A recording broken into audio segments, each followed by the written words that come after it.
Okay.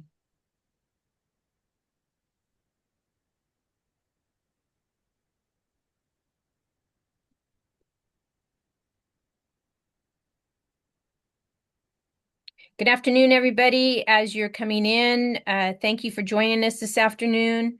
We'll give everybody a few moments to get settled, and then we'll turn it over and begin the presentation. As a reminder, we do record this session, and also as a reminder, if you have any questions throughout the presentation, please use the Q&A box that we have. At the end of the presentation, we will go with some live questions. We'll have some time for live questions, and we'll ask that you raise your hands. We'll unmute you at that time, and we'll move you into a live Q&A. For any questions that we can't get to today, we will include them in an FAQ that we'll be publishing towards the end of October. So, Derek, it's 1:02. Let's go ahead and turn it over to you, and thank everybody for joining us today for office hour number 2. All right. Hello, everybody. It is great to have the opportunity to chat with you all and to walk you through the update on the Regional Investment Initiative as we prepare for our implementation phase round 2. Next slide. So on the call today, you have myself. I'm the Senior Advisor for Economic Policy here at GO-Biz, as well as Dana Stroud, who you just heard from, Jolia Jackson, our Regional Engagement Manager, Brian Coleman, our Project Finance Manager, Ethan Nash, our Economic Research Analyst, and Krista and Shani, our Grants Coordinators. This is the team that's helping to administer this grant and is happy to answer questions offline and take one-on-one calls with folks that had previously applied as we're getting through our kind of final 5 days of technical assistance period, and the team that'll ultimately be reviewing and asking questions as we get through the actual scoring and implementation process. Next slide.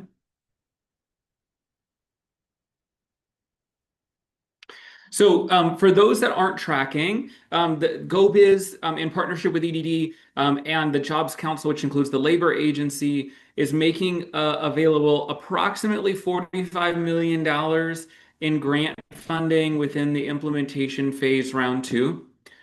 The implementation phase round 2, very similar to round 1, in fact, exactly the same as round 1, is designed as a 2-phased competition to first select regional coalitions and the project clusters that they have identified to advance a single sector growth in one or more regions across the state.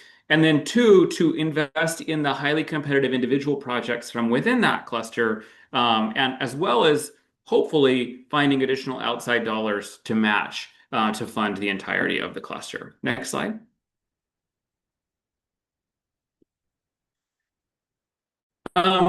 We have extended these office hour sessions throughout September to review the RFP that was released in February. It's been on our website the entire time. We made a couple of updates in August through an errata. This is the second office hour session that we're hosting and the final pre-notice of intent deadline office hour that we'll be hosting.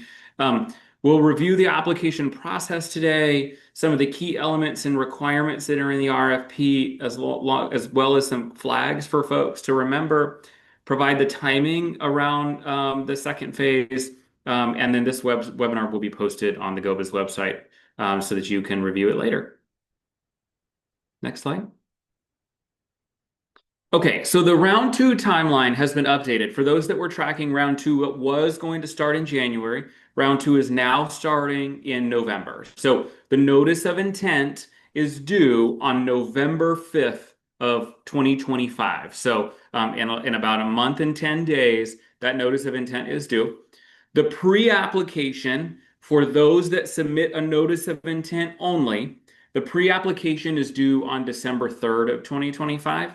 We will very quickly score those and turn around invitations for the full application. So if you submit a notice of intent, you're guaranteed the opportunity to submit a pre-application. If you submit a pre-application, you need to be invited to submit a full application in January. Each of the deadlines on these days is 5 p.m. Pacific time.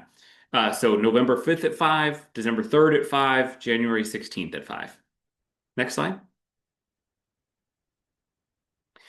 Grants awarded within this second phase are anticipated to have a period of performance of 24 months and have an anticipated start date of August of 2026. The minimum award amount for a single project is $500,000, and there is no maximum award. We don't obviously have endless amounts of money, but when you're submitting your projects to us, we truly want to understand what is the full cost of your overall project, particularly as we're thinking, and hopefully you're thinking about outside investors and other resources for this. There is no matching funds requirement, although we certainly are looking at the capital stacks that you all and others have put together. And I will note a couple of times throughout this conversation, during the review of the full applications, award amounts for the top scoring individual projects may be adjusted. So we may have 6 projects that score at the top, and that is a random number. We may have 6 projects and their total is 47.5 million, and we only have 45, so we reserve the right to trim some projects, bring those down to the $45 million that we have. Next slide. So the application process. So phase one is anybody that's interested in applying should come together with other colleagues and cohorts and organizations that are also working in the tradable sector, in a single tradable sector, the same tradable sector, to start forming regional and cross-regional coalitions in coordination with our other private sector partners, other organizations.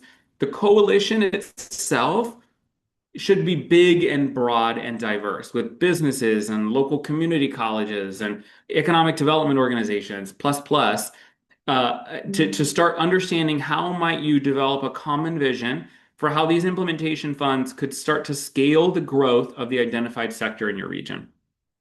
Those clusters are defined so that that big, broad, diverse coalition has to identify between 3 and 8 aligned and interconnected projects. Those can be construction and or non-construction. And as a reminder, if you only submit 2 projects, your application will not be considered. If you submit 9 projects, your application will not be considered. It's between 3 and 8 projects is the max. Those projects can be construction and or non-construction. So you could say we need to physically build a building, or we're going to run a workforce program as an example. And they should be organized under a single vision to grow one tradable sector as identified in the accelerate or bet categories within the state economic blueprint in a regional economy or economies. One tradable sector. So you can't say we're going something in the semiconductor and clean transportation spaces. You pick one tradable sector that your entire coalition is working to advance. You can see more information on those and details on this on page 5 of the RFP. Next slide. So here is the placemat. Any of the sectors in the accelerate and or bet buckets are what need to ultimately be selected. So aerospace and defense, life sciences, onshore wind, ag tech and farm equipment, carbon management, the bioeconomy, artificial intelligence, any of those. Creative economy is not eligible. Transport and logistics is not eligible. For those that are interested in advancing an anchor sector, you may only pitch anchor projects that are attached to a coalition that is advancing one of the accelerate or bet sector industries. And it needs to be specifically tied. So what you might say is, we are working to grow the med tech industry in this particular region. The companies that we are working with to grow jobs in this region are noting that childcare continues to be an issue in their region. We are proposing to launch a childcare program for these specific companies and in partnership with these specific companies. And those companies are telling us that that will lead to their greater ability to grow jobs in their region. Next slide. So in phase one, a leading entity representing a regional coalition must submit a notice of intent outlining the targeted sector and associated regions. Any lead entity is eligible to submit a maximum of one notice of intent in each review cycle. The projects, as you're starting to build out these clusters, you need to include at least two distinct types of projects from these following categories: ecosystem support, infrastructure, workforce development, and additional anchors. So you may pick ecosystem and infrastructure. You may pick workforce and anchors. You may not pick all workforce. That is not an eligible cluster. Next slide. The eligible entity that's representing the cluster needs to submit a notice of intent outlining a couple of things: the targeted sector, the regions and region or regions that are anticipating being served. And again, you may submit one notice of intent in this cycle. The notice of intent must be submitted using the provided web form that's on our website and in the RFP by 5 p.m. on November 5th. We will not accept late submissions. And again, here's kind of the general information that would be required. You do not need to have your 3 to 8 projects figured out in order to submit the notice of intent. And if you submitted a notice of intent in the first round and you want to reapply, you must submit a new notice of intent in the second round. Next slide. So phase 2, so everybody that submits a notice of intent, we'll post that information on our website. That information hopefully will spur some of you coming together and engaging with one another and combining coalitions and clusters. And then the pre-applications are due. So only those individual organizations that submitted the notice of intent are allowed to submit pre-applications. That just for consistency's sake in our tracking, we're looking for organization X to be consistent throughout. And we will share the project cluster pre-application web form for folks to submit, again, all on a web form. The web form for the pre-application must be completed and submitted by 5 p.m. on December 3rd. And again, no late submissions will be considered. And here's the kicker for some of you: the pre-application web form must include answers to these following 8 questions in less than or equal to 300 words per question. Next slide. So just a quick sampling of the questions here. So you'll notice we want a very brief overview of each project with descriptions and who's leading it, information on why the cluster is relevant to the economic future of California and the region. In what ways is the regional coalition well positioned to advance the cluster? What evidence suggests that all proposed contributing projects are critical for the success of the project cluster? Next slide.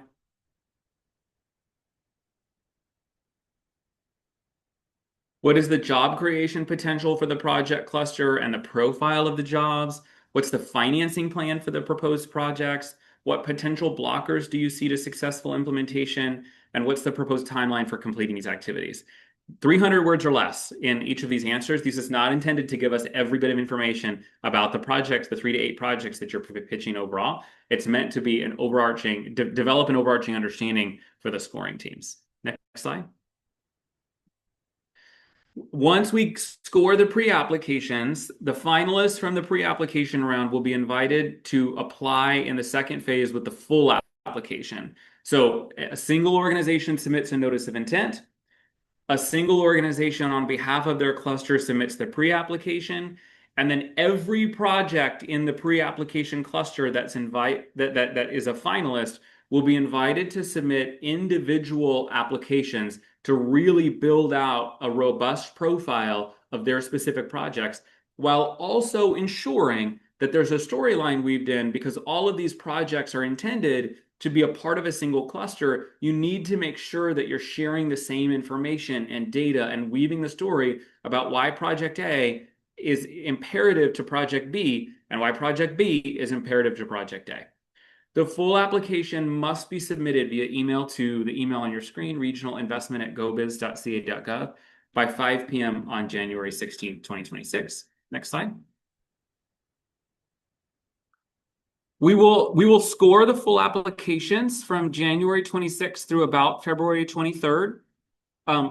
Factors in addition to those in the scoring matrix in the RFP that we will consider and we reserve the right to expand this list, include geographic equity, benefits to disinvested communities, and the capacity of the lead organization to complete the project. We will invite folks to our second investment summit, and we will submit notifications on those by March 2nd. The investment summit we anticipate being held in mid-March, and final award announcements will be made in July. So there will be a gap, but we anticipate making those in July. Next slide. In the application process, if you have any questions, you can submit those to regionalinvestment@gobiz.ca.gov. We will reply not via email, but publicly on our website with a regularly updated, frequently asked questions document. Any questions for the NOI period needs to be submitted within 2 weeks of the final submission deadline. So if you have questions about the NOI, those are due October 24th. If you have questions about the pre-app, those are due November 19th. And if you have questions about the full app, those will be due December 12th. Next slide. Okay, that's it. Hopefully this is some good information. A couple of things I want to wrap with as we did last time. Remember, one tradable sector per cluster. Remember, multiple project types need to be included. And also, please remember, this is not a business incentive program. Any applications need to be fully administered by the entity that is receiving the grant, meaning we're not doing pass-through grants through a nonprofit or an education provider to a specific business. Those nonprofits or education providers can provide services to businesses and create infrastructure for businesses. They may not pass these funds on to a for-profit business and expect to be eligible. With that, Dana, I think we can pull this down to questions. Thank you, Derek. And we'll take the slide down. We have started to answer some of the questions in the Q&A, but we're going to go to the live portion of the Q&A at this time. And if you have a question that you would like to submit live, we'll ask that you raise your hand. We'll let you come off mute, ask the question, and then we'll move on to the next one. So I see a couple of folks in the queue, and we'll start with Anna Tonelli. I'm going to take you off mute. You should be able to have audio. All right. Hi, Derek. Can you hear me okay? Yeah, you're good. Okay, great. Thank you for doing this second round. Really appreciate your support here. I was hoping, there's been some confusion floating around about private sector partnerships. And I know you tried to do some clarifying on the round one call, but would you be able to just refresh how can private sector entities engage in this project? Are they not able to receive funding but can be brought in as an already funded entity that's going to be supporting the work? Is there a way for them to be somehow compensated through the Bay Area Jobs First grant? I think there's just been some confusion around what and how they can engage here. Sure. So a couple of two examples. One, if a project cluster is submitting a project for workforce development, one way that private companies can be involved is by saying, we will actively participate in the development of this workforce development program, including sending our employees through it, hiring people from it, right? And being an active and engaged participant to ensure that the program is industry informed.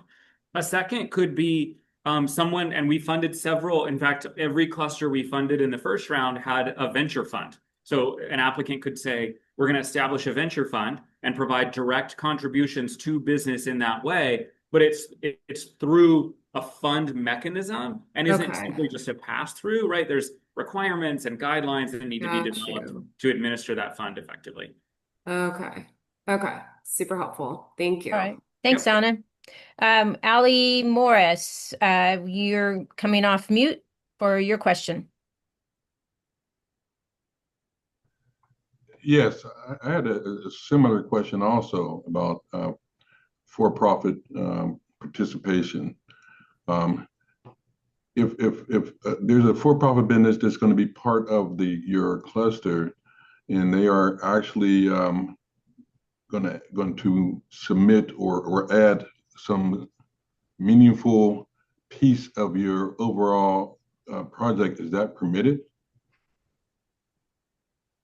Um, For-profit companies can be a part of applications and could be identified as a contractor. So like we intend to hire this company to support the development of this workforce curriculum or to build this building. But that needs to be still navigated through a contractual relationship between our grantee and the business. We would not directly contract to a business. Perfect. That's what I need to know. Thank you. Okay, thanks. Thanks, Allie. We've got Carlos Marin. We'll let you come off mute. Whoops, sorry, Carlos. Hold on. Carlos, you should be allowed. Carlos, are you there? Looks like it's still on mute. There you go. Can you hear me? Yep. Yeah, there. Yeah. Tech doesn't like me. Okay, so a couple of questions. So regarding the last question, so a private company that's expert in a particular field can have a contracting relationship with the lead agency that is submitting the grant. Is that correct? Did I get that right? Yes, but let me just clarify it as an example. If a nonprofit says, Derek and GoBiz team, we need $10 million to build out this facility, and then this company is going to operate in it. That's not okay, because we view that as a pass-through, right? We are not building infrastructure. We're not giving nonprofits money to build infrastructure to then hand the keys to a for-profit company. That's not okay. It needs to be, we're okay with folks having a contractual relationship to provide services, right? Or goods or services, but it cannot be a pass through in any way. Okay, could I ask, I'll even be more specific, just Sure. to clarify. So we have an expert company, consulting company, that it will be a minor part of the grant, but we would like to bring them because they're one of the top consulting firms for a particular subject that's regarding our subject. So let's say, just to say, just to say numbers, right? Let's say we apply for $1 million. This company would be paid with their top consultants maybe $50,000 to participate in the long term and also bring additional funds or promise funds depending on the data. Yeah, so that's okay and perfectly fine. In the application, you can note we intend to hire this company. Upon award, you would still have to develop a contract with that company, you, Yes. the awardee, and the company and the business. Yes. And my second question is, could you please clarify? You mentioned project clusters have to be between 3 and 8. I'm not completely sure what that means. Could you please clarify? You got to have between 3 and 8 projects that are part of the cluster. So you're talking about one project. You can't apply with just one project to us. You need to go find two or 7 other like-minded efforts that are also trying to advance the same industry that you are in order to access these or to be eligible to apply for these funds. We're not Okay, taking so individual project applications. Yeah. and then who would be the so we select the lead agency would have to collaborate with. So for example, we're in Imperial County, we would have to collaborate with San Bernardino or LA or Orange County. Fine, that's Or what you Humboldt, mean, right? Or North State, if there's a real connection, right? We're not saying any particular neighboring county. Any regions in the state can collaborate as long as there's a real true value and connection. Okay, and my final questions is if these participating, like large university and this private business are outside of the cluster, does that do they still qualify, although they're not directly in that where the project will be implemented?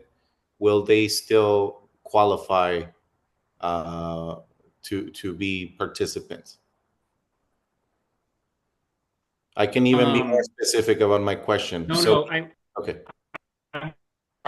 Answer, I think we move on because we've got a long queue piling up. Yeah. Sure.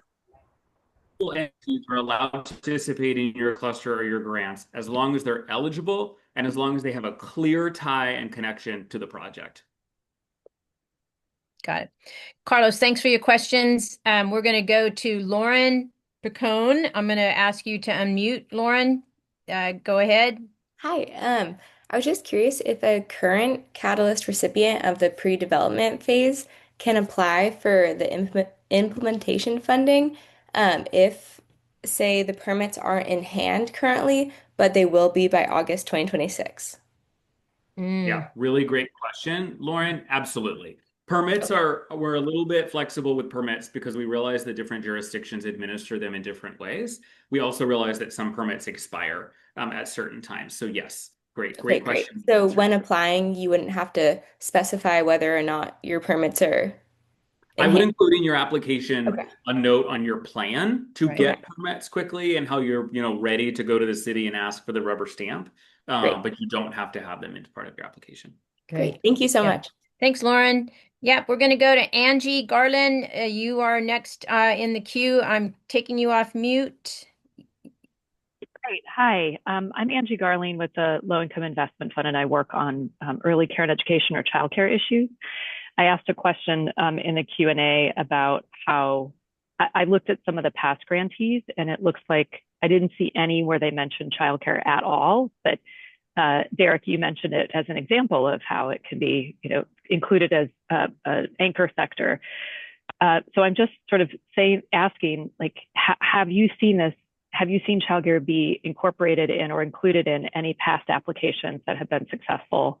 And how can we encourage other potential applicants to include childcare to help make sure that they're actually going to be successful in their economic development project? Sure, good question, Angie. We saw a single proposal in the last round that was invited to the pitch competition, but not ultimately funded to support childcare.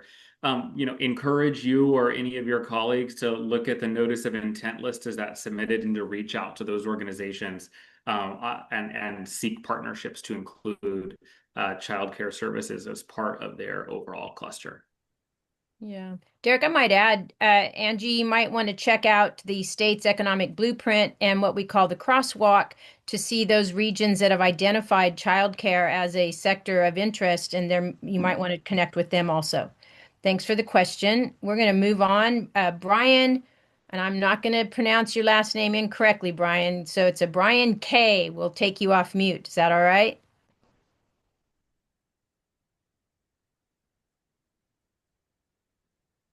Brian K. Okay, can you hear me?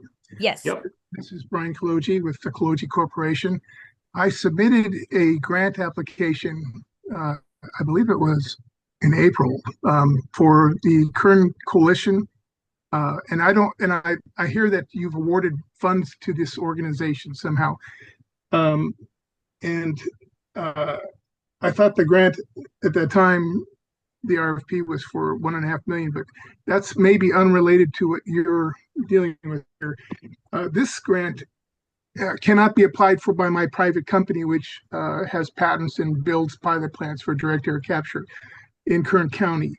And so what I'm asking is we must team up with a regional cluster, I suppose, as you call it.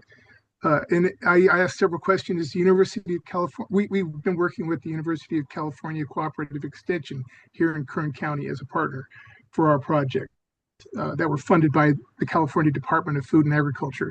And we are also working with USDA and also working with Cal State University Bakersfield.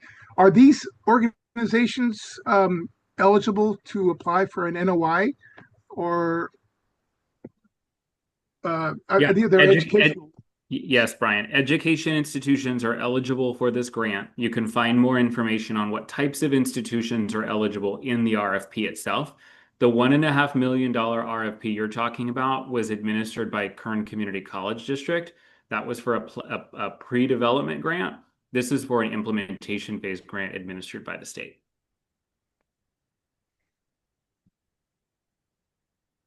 Thanks, Brian. And we'll just add in the chat for everybody, links have been provided to the RFP. If you're not familiar with it or you haven't had an opportunity to review it, please consider using the links that have been provided in the chat to the RFP. That may be of help. I'm going to pivot over to Brad Johnson. You are up. Thank you, Dana. Thank you, Derek. Two questions. I'll make them quick. The first question is, uh, we have a project that falls under a tradable sector that's not directly listed in our regional plan. However, if we cluster with neighboring regions, it is in their regional plan. Would that project be eligible for funding? You have to have a letter of not of support, a letter of concurrence, really. I forget the exact term that we use from the region with which the project will take place. So even if the project is outside of a sector that the regional jobs first plan in your region identifies, the conveners have an opportunity to say, hey, this is intended, this is in alignment with our strategies, and we'll work to advance the tradable sectors that we have in our region that we're prioritizing. But that decision really is up to the convener in each of the regions. Okay, thank you. The second question is a tradable sector that was funded in the previous round relatively heavily was the ag tech sector through UC A&R. I did see that there is geographic consideration. Will there be consideration for to fund the industry again if there is another cluster to appear? Will it be discriminated against by industry or no? No, the ag tech sector remains eligible for this funding. Thank you. Yep. Thanks, Brad. All right, we're going to move over to Catherine Fuentes. So, Catherine, I'm taking you off mute here, and please ask your question. Hi there. Thank you so much for allowing us to attend. Thank you, Derek, for answering the question so eloquently. My question, I apologize, is kind of again regarding the for-profit, just trying to better understand the state's definition of a pass-through. So, for example, we provide child care services. We support in-home daycare providers, families, government agencies, employers. If we wanted to partner with a cluster, kind of the example you used in the beginning of your presentation, let's say some businesses within the identified cluster say childcare is an issue. And so this specific proposal is essentially a anchor project, within the $500,000 minimum to support childcare providers and increasing access to childcare for employees of those businesses, let's just say. Is if we were a part of that proposal, I'm assuming that those funds would still be coming to a for-profit agency. I'm not sure if that's how you define a pass-through, or if you're saying in order for us to be part of the proposal, the collaborative could suggest that they were going to fund this program, but they would have to run their own RFP to contract with us, even if it's still the implementation dollars coming to the for-profit, that is still fine. Is that correct? The latter, yeah. For-profit companies were a part of clusters in the first round. So our goal is to do job creation. We recognize that those for-profit companies are largely the job creators in California. However, so we've had a number of for-profit companies that were a part of coalitions, but now that we're in the contracting phase, our grantees, the nonprofits or education institutions or other eligible entities, are having to go through their own procurement processes to formally contract with those organizations. So based on their processes, it may be your company or it may end up being another company. And that's not a pass-through. A pass-through would say, I partnered on this project and XYZ nonprofit is getting the funds and handing them directly to me to provide these services without any sort of formal procurement process. Got it. Okay. So they wouldn't name our company and the proposal. They would name the project scope and then they would run their own RFP to select a provider. Yeah. Understood. Thank you very much. Great. Thanks, Catherine.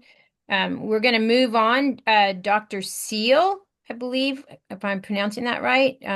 taking you off mute. Dr. Seal?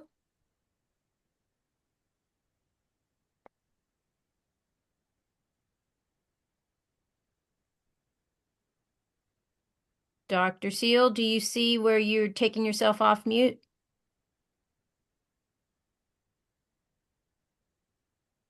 There we go. Can you hear me? Yeah. I had a full conversation.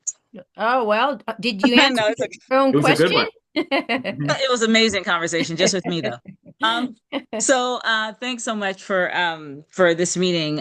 So I'm CEO of Seed Coaching Consulting, and we've developed two proprietary frameworks that directly address the state economic blueprints challenge, accelerating industry growth and while ensuring equitable access to good paying jobs. Now, we are a consulting firm and we actually do the work. So my question then is, can a consulting firm with these proprietary frameworks serve as the lead applicant when partnered with a CBO, or should the CBO lead with us as subcontractors? Who scored best in the first round? The for-profit company wouldn't have been eligible in the first round, nor are they in the second round. So you need to partner with a CBO, and you need to, just as I said in the last question, that CBO would still need to go through a formal procurement process to procure your services. They wouldn't be allowed to automatically say, I'm getting these dollars and handing them. Got it. Yep. Okay. Got it. Thanks. Thank you. Thanks, Dr. Yep. Seal. All right. We're going to move on. Leanne McNulty, we're going to take you off mute here. There you go. Hi, good afternoon. My question was about construction. It's only a 2-year project period, but for us, we would need to get the environmental study permitting and the architectural drawings as well as the construction. So would all of that need to be completed in 2 years? And then my follow-up question to that, if that is the case, where we have to be completed in 2 years, are entities able to request the environmental study, the architectural drawings, and permitting, but then there wouldn't be, we'd have to wait and apply for other different funding for the construction. So it's a kind of a double layered. Sure. So Leanne, this grant is for ready to go projects only, projects that still need to go through all of the planning, environmental work, and architectural designs are not eligible for this pool of funds. And so we would only be if you're like, everything's done, we're ready to pull permits and do the construction work. Okay. All right. Thank you. Okay. Yep. Thanks, Leanne. All right. We're following the queue. Susan, it's a Susan S. I'm not going to attempt to mispronounce. So Susan S, we'll ask you to come off mute. There you are. Yes.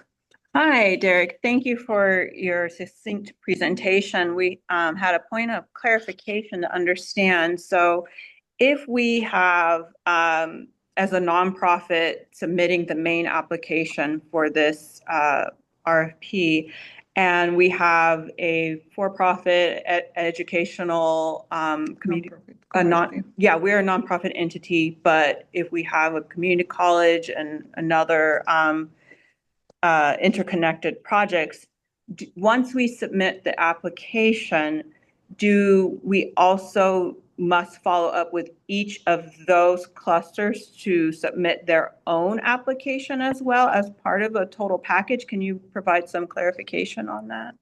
So if you were the lead applicant, the cluster lead, you would submit the notice of intent.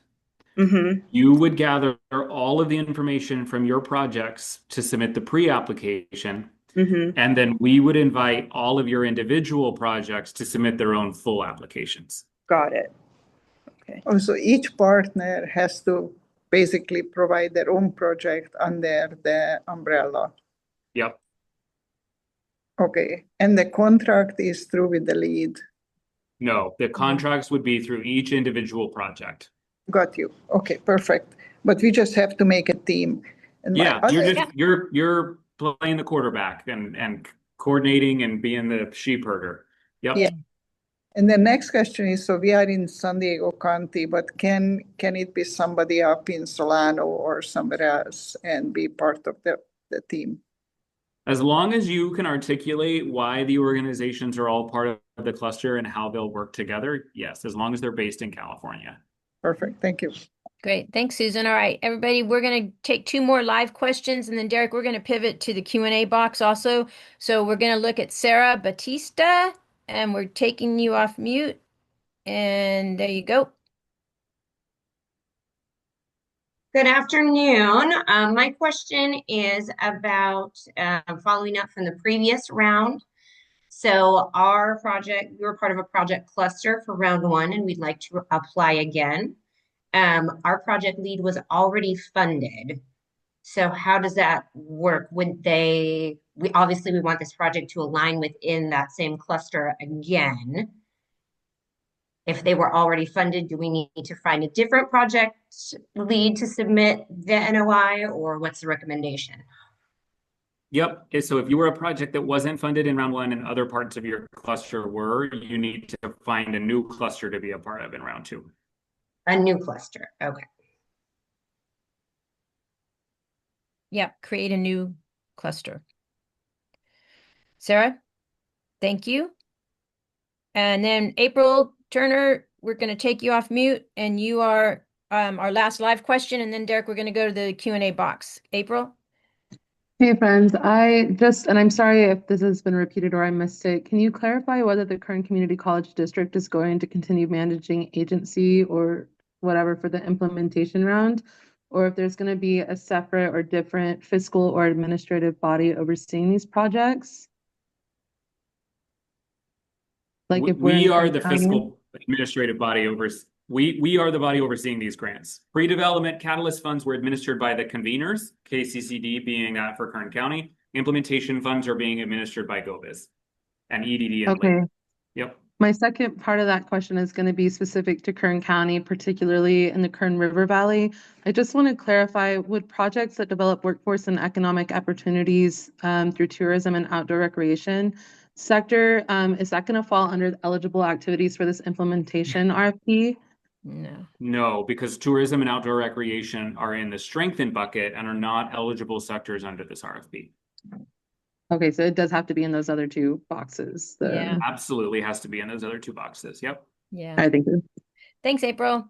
All right, Derek, let's go ahead and pivot over to the live Q&A box. And if you want it, we can just kind of start at the top and you can just respond accordingly. We've answered quite a few, but there's a first question there about an anchor that was focused on an accelerate and bet section. Not quite sure what the question is, but I think it's related to how potential anchor projects align with project clusters under bet and accelerate. Yeah, I'm not quite understanding the question either, Dana, but I would say, again, an anchor project needs to be directly tied into the growth of a tradable sector, directly tied in. And maybe if I'm answering this in a different way, if you are by chance an education institution, you can still submit a project as long as it is working to advance a tradable sector in the accelerate or bet categories. There you go. Thanks. This one has been asked a couple of times, but this is specific to either providing a proposal that is a statewide or at least including multiple regions. Can an entity do a statewide proposal and or include multiple regions? Absolutely, as long as you can justify it. And you get the affirmation from the regional collaboratives where your proposed project might occur. Yeah, so if you're saying statewide 13 regions, you got to have a letter from all 13 regions saying that your project aligns with their strategies. Good flag. All right. Lauren asks a question relative to the advanced and precision manufacturing relative to as being a tradable sector. Good question, Lauren. Advanced and precision manufacturing is eligible for this. It looks a little different because it's wrapped around the blueprint. Or the accelerate bucket. We are accepting applications of advanced and precision manufacturing as a standalone and or as like a horizontal across a sector. Yeah. So look, it's outlined, right? Precision and advanced manufacturing outlines that accelerate sector. So it is eligible sectors. We've answered this one relative to funds going to nonprofit entities. Derek, do you want to just reiterate relative to Yeah. nonprofit? As long as there's a contract for services or goods, funds can go to nonprofits, but not just as a free flow. There you go. All right, this one is a little more detailed relative to how projects or how tech digital equity tools are being used as ecosystem support project categories, I think is the question. So, we've got those 4 project categories. Can something like the creation of, is the question, is it creating something like an e-lockbox be considered a project under ecosystem support, or are they looking to use lockbox? Yeah, we would, if this was a tool or a service being provided to individuals going through a workforce program, I think it could be eligible, but we wouldn't pay just for the e-lockbox. We would pay for the workforce support, for the workforce development activity, including wraparound supports. Yeah. Yeah. Good. Thank you. This was good. This one kind of aligns with some of the earlier questions relative to, this is paid internships with private sector employers. This kind of speaks to where private sector can engage. Yeah, absolutely. Would love to help fund some paid internships with the private sector folks. I would make your project more compelling if the private sector folks were invested a little bit too, but absolutely. Yeah, so this really speaks to that industry engagement, and that there's now a partnership with that particular company and the opportunity for that internship and that pipeline of workforce development to be created. So, good question. Here's a question relative to a community development financial institution, or a CDFI. Can a CDFI join a cluster and receive funding to deploy capital and provide TA support to the adoption of wind, solar, and ZEVs among small business clientele base? Yes. I would be very intrigued as to how the TA on supporting the adoption of wind would be taught. But theoretically, yes, CDFIs, we love CDFIs. We hope that they'll join coalitions and clusters. The caveat back to all of that is going to be, how does that TA lead to job creation, attraction, preservation, or access? Yeah. Yeah. CDFIs would be great partners to bring into this to help identify additional financing tools. All right, Derek, there's one in here relative to the procurement process for the lead applicant in order to publicly solicit RFQ for any for-profit consultants or firms to contract within development of the project. Do they need to name the firm in the submission? Will there be proprietary contracting intent make the submission less competitive than one that does not name a firm? No, as long as you're following your own procurement guidelines. If you do not have procurement guidelines, we reserve the right to make you use ours. As long as you have procurement guidelines, either ways. Yeah. Even if you name an app, most of the time, even if you name a for-profit company in your application, you still would have to go through some sort of sole source like justification process, and that is for you and your auditing purposes. So you just need to have a process in place. Yeah. Derek, this is one that I know a lot of folks have an interest in. This is relative to the activation plans that have been delivered, and is GO-Biz. I might ask, this is a question to the state, but is GO-Biz planning to release a pool of grant funds connected to the activation plans next year for those sectors that were under the strengthened category? This is the last pool of funds that the legislature has currently appropriated to us for this program. So this last 45 million for Accelerate and BET sectors are it at this point. Yeah.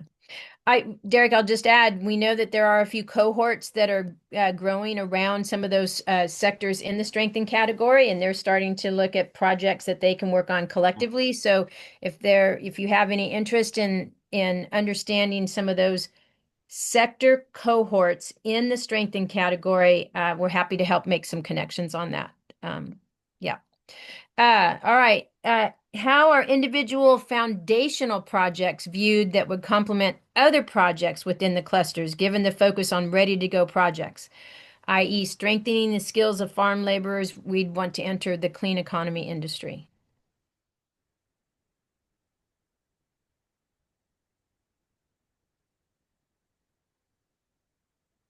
The projects all, I think, I'm not quite sure how to answer this. The projects all need to be tied together. You can't just have the kind of random projects that aren't actually tied together. It would need to be, we have a project that's working to upskill farm workers, and this is how it's tied into in the clean economy, and this is how it's tied into other projects that would also be advancing the clean economy. Yeah, it speaks to what we identified that of those cluster of projects come together with a clear shared vision for advancing this and scaling up the particular sector that's been identified, in this case, the clean economy industry. So, yeah. Question relative to food manufacturing production being eligible area in round two. No, food manufacturing and production is identified in the strengthened bucket and not eligible for this funding. Yeah. And there, I think you've asked, and this has been asked and answered, but just to reiterate, if you were the recipient of round one funding, can you apply as a brand new cluster or as part of a brand new cluster? Yep, absolutely. There you go. Let's go to this. Is a letter of concurrence from the convener required for any or every project cluster application, whether the convener is part of the application or not? Also, at what point in the application stages is the letter of concurrence required? The letter is required in the full application phase, right? Yep. Yes. Yeah, the letter is required in the full application phase. Every individual project that is supported, that says they are supporting or is in a particular region, needs to have a letter from that regional convener. So if you're saying you're going to do work or support folks in North San Joaquin Valley, you got to have a letter from the North Valley Thrive folks. If you're not saying you're going to do work in Kern County, you need not have a letter from Kern County. There you go. All right. Dr. Seal, you're asking about cohorts currently working in the strengthen or accelerate areas. We can help you on the strengthen relative to accelerate and bet. What we might suggest, if you as an interested party have not yet connected with a potential cluster, you might want to consider using the notice of intent that is scheduled to come in by November 5th. We will be publishing those notices of intent that we receive, and that will include the sectors that have been identified. And you might, if you're not already working with the cluster, you might see a notice of intent that aligns with or that you think your potential project might complement and want to be a part of. That is one way to consider how you might engage with project clusters if you're not already working collectively with a cluster. Derek, other suggestions on that? No, I think that's great. Yep. There's a question here about partnerships with CDFIs. I think lots of avenues for CDFIs to manage funds for you. If you want to launch a accelerator fund or a venture fund, you could partner with them to administer that for you rather than setting it up yourself. So good resources there.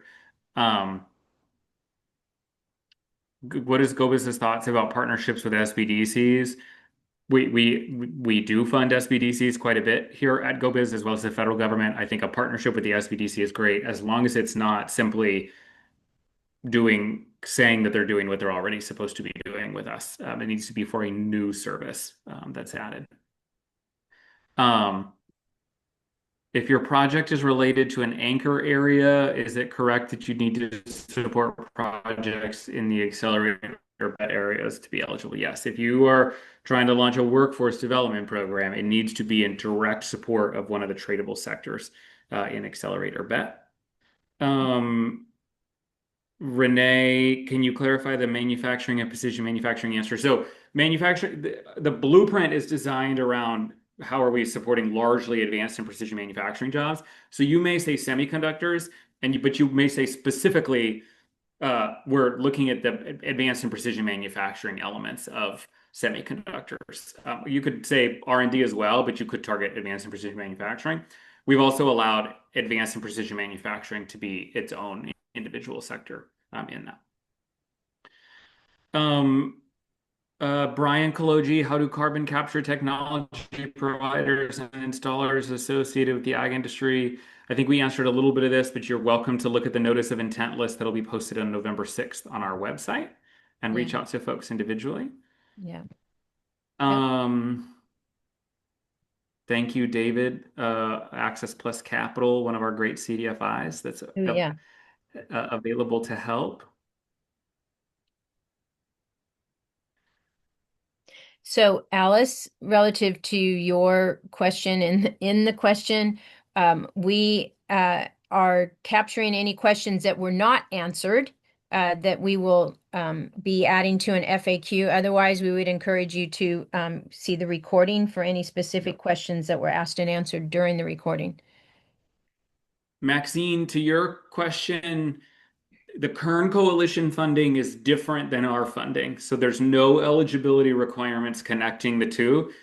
If you have a project, whether you got Kern Coalition funding or not, if you have a project that is ready to go, you can join a cluster and apply to our implementation phase.